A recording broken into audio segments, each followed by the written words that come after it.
बिस्मिल्लाहिर्रहमानिर्रहीम। अस्सलाम वालेकुम।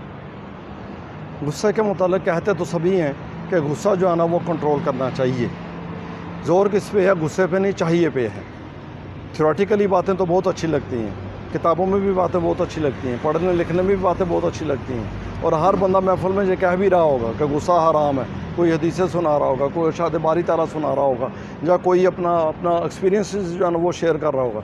लेकिन इत्तफ़ाक़ ऐसा है, जब इंसान के ऊपर एक ज़ब्ती तौर पर वो एक सिचुएशन बनती है, जब ज़ाती तौर पर वो उस चीज़ के अंदर आता है, तो फिर वो पता चलता है कि वो मुबल्लग तो बहुत था कि गुस्सा नहीं करना चाहिए, लेकिन जब ज़ाती उसके अंदर जो सिचुएशन आई या ज़ाती सिचुएशन के अंदर वो खुद इन हुआ, तो फिर उसकी थ्योरीज़ कहाँ पे गई, कहाँ पे उसके लेक्चर गए, कहाँ पे उसके जज्बात, एहसासात और तबलीग गई।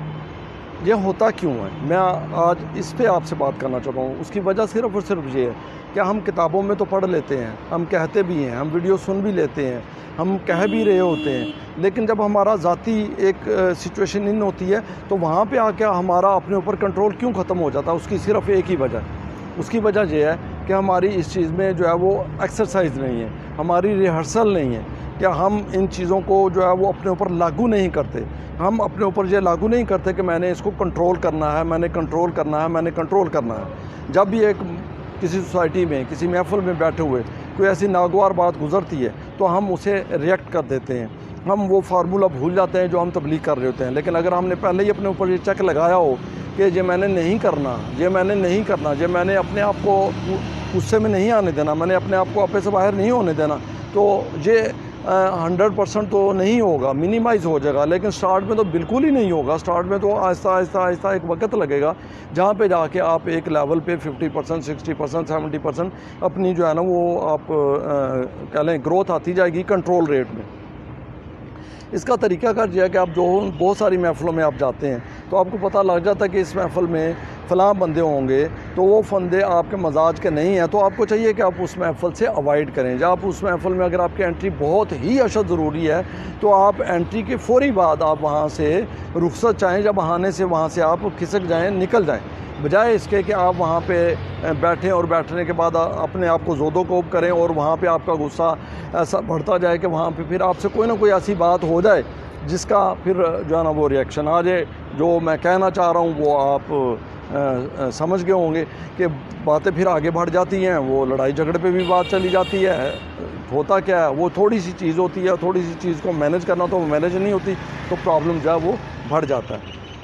अब उसका हल यही है जो मैंने आपको बताया कि आप महफ़िल से अवॉइड करें, लोगों से अवॉइड करें। हाँ, अगर ऐसा बाज़ औक़ात इत्तफ़ाक़िया होगा कि आप महफ़िल में बैठे हैं, आपको पता है कि वहाँ पे सारा कंफर्टेबल माहौल है, कोई ऐसे बंदे नहीं हैं, लेकिन इत्तफ़ाक़ ऐसा है कि वो बंदा ऐसा आ जाता है जिससे आपका अननोन बंदा भी हो सकता है कि वो जिसे हम पर्सनैलिटी क्लैश कहते हैं, कि बाज़ औक़ात आते ही उसने ऐसी बात कर देनी होती है, उसे कोई परवाह नहीं होती, वो 10 बंदों को अच्छी लगे, 10 बंदों को बुरी लगे, उसने बैठते ही किसी को आपका कोई प्यारा है, वो कोई लीडर भी हो सकता है, सियासी, दीनी, मजहबी, जो भी, वो उसको गाली दे दे। अब ये बहुत सारी ऐसी सिचुएशंस होती हैं जहाँ पे आप फौरी तौर पे रिएक्ट कर जाते हैं। अब वहाँ पे आपको रिएक्ट नहीं करना, वहाँ पे आपने अपने आप को कंट्रोल रखना है। आपने करना क्या है, आप वहाँ से जो अननोन बंदे ने एकदम से सडनली ये सिचुएशन क्रिएट कर दी है, तो भाई वहाँ पे बहुत प्यारा हल है कि आप, क्योंकि ये काम चलेगा, वो आ गया, उसने ये करना ही करना है, जितनी देर बैठना है उसने ये करना है, और उसे परवाह भी नहीं होती। बहुत सारे बंदे उसे बुरा भला भी कह रहे हो तो उसे कोई परवाह नहीं होती, वो हैबिचुअल होता है। आप हैबिचुअल नहीं है, आप अपने नफ्स को जो है वो परेशान क्यों कर रहे हैं, आप अपने अंदर केमिकल चेंजेस क्यों ला रहे हैं? आप वहाँ से फौरी तौर पर आप उठ जाएँ।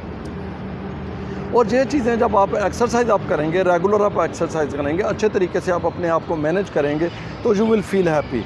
You can manage your life very effectively, very happily, कि आपको किसी किस्म की कोई परेशानी नहीं होगी।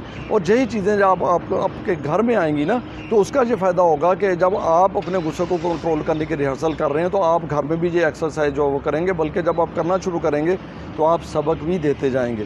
क्योंकि मैं वही बात, पहले वाली बात कहूँगा कि कहने में और कह लें कि उसमें करने में वो बहुत ज़्यादा एक ज़मीन आसमान का फ़र्क है। आदमी कहता कुछ है, करता कुछ है। जब उसने कहा होता है वो आदमी कंफर्टेबल माहौल में कर होता है, जब उसने करना होता है तो वो एकदम से छत पे जो है ना वो चला जाता है, क्योंकि उसे भूल जाता है कि वो दिमाग उसका कहाँ पे है, अकल उसकी कहाँ पे है, जज्बात कहाँ पे है।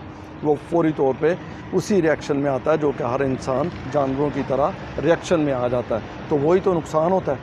उसका यही है कि आप कंट्रोल करें, बार बार कंट्रोल करें। घर में भी आप कंट्रोल की एक्सरसाइज करें, लाइफ सिचुएशन में कंट्रोल करें। जब आप कंट्रोल करना शुरू करेंगे तो इसका असर क्या होगा, इसका असर आपकी बीवी पे भी पड़ेगा, इसका असर आपके बच्चों पे भी पड़ेगा, और बहुत मुस्बत चीज़ जो है ना ये एक बाहर आना शुरू हो जाएगी आपकी जो मुख्तसर सा ख़ानदान है उसमें भी। और ये चीज़ फिर कह लें कि आपकी फैमिली में एक फैलेगी भी, फिर आपकी तबलीग में भी असर होगा। यकीन जाने आपकी आहिस्ता आहिस्ता रेपो ये बन जाएगी कि ये बंदा, अगर पहले आप बहुत गुस्से वाले थे, इस बंदे ने तो अपने अंदर बिल्कुल ही चेंज ले आया यार, बहुत चेंज आ गई है इसके अंदर। वो आपकी तारीफ़ों के पुल जो है ना वो बांधे जाने लगेंगे। तो उस तरह आपकी एक रेपो अच्छी होगी, फिर आपकी जो अल्फाज की अदायगी है उसका भी एक वज़न होगा, लोग आपको फॉलो करेंगे। और जो एक कहने सदका जारिया भी होगा, अगर आपके कहने पे लोगों ने गुस्से की एक्सरसाइज करना शुरू कर दी, कंट्रोल करना शुरू कर दिया, तो all credit goes to you. और इसका ज़रूर आप करके देखिएगा, फिर कमेंट में ज़रूर शेयर कीजिएगा। अब तक इतनी इजाज़त दीजिए, अपनी दुआ में याद रखिएगा। अल्लाह हाफ़िज़।